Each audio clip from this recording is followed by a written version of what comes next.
Hello friends, everyone welcome to my channel Tania backyard plants. तो friend देखिए, अभी धूप में हल्की सी बारिश हुई होगी 1 मिनट की बस।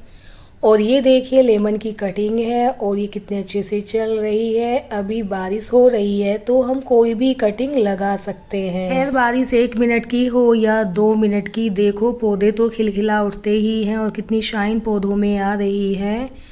और वैसे भी बारिश तो खाद का काम करती है, बारिश तो उन पौधों के लिए बहुत अच्छी होती है। और यहाँ पर मैंने कुछ छोटी छोटी कटिंगें लगाई थी जिनकी ग्रोथ बहुत अच्छी है और सब अच्छे से चल रही हैं। कुछ सदाबहार की हैं और कुछ कड़ी पत्ते की हैं। और ये है एक बहुत बड़ा केमिकल का, क्या बोलते हैं इसको, कंटेनर है। मैंने इसको कट कराया था। जो मैंने लेमन की कटिंग तैयार की है वो मैं इसी में ही लगाऊंगी। और काफ़ी टाइम से मैं इसमें खाद और मिट्टी जमा कर रही हूँ क्योंकि बहुत बड़ा है तो बहुत सारी मिट्टी इसमें आई है।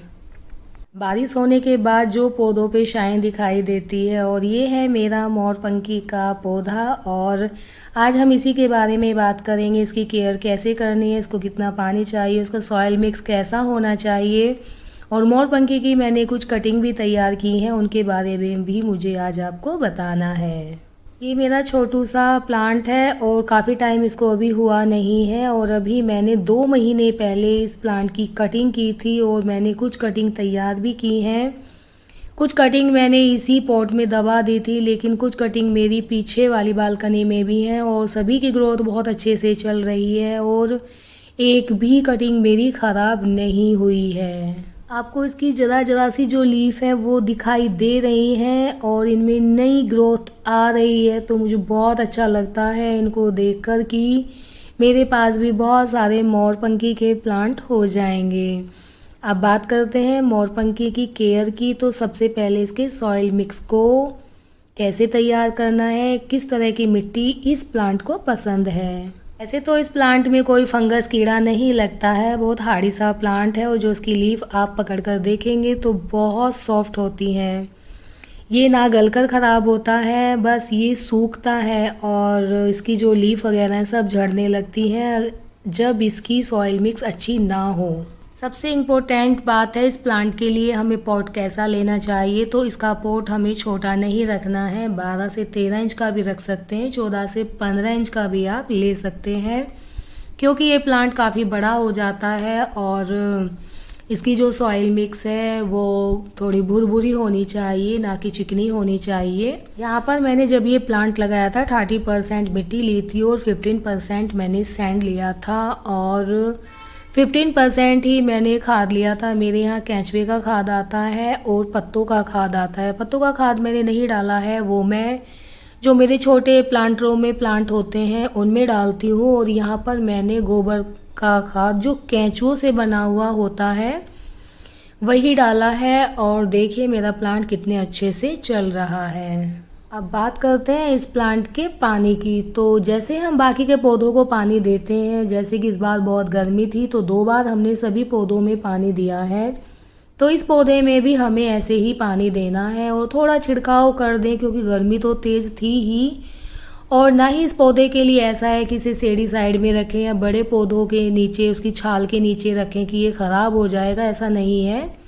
6 से 7 घंटे की धूप ही आराम से सहन कर लेता है और ख़राब नहीं होता है। आप देख रहे हैं ये मेरी फ्रंट वाली बालकनी में रखा हुआ है। सुबह ही धूप निकल आती है और 2:30-3 बजे धूप जाती है। तो आप देख रहे हैं कोई भी लीफ इसकी, कोई भी ब्रांच सूखी हुई नहीं है, कितना ग्रीन है। और वैसे भी ये प्लांट तो एवरग्रीन है ही। और सबसे बड़ी बात है, आपको पता है कि ये शुभ पौधा माना जाता है। इसको मेन गेट पर भी जोड़े के साथ लगाया जाता है। जोड़े के साथ आई मीन 2 पौधे कहते हैं। जहां हम एंट्री करते हैं, जो हमारा मेन गेट होता है, उसके बाहर की साइड अगर हम लेफ्ट राइट दोनों साइड में ये पौधा रखते हैं तो बहुत शुभ माना जाता है।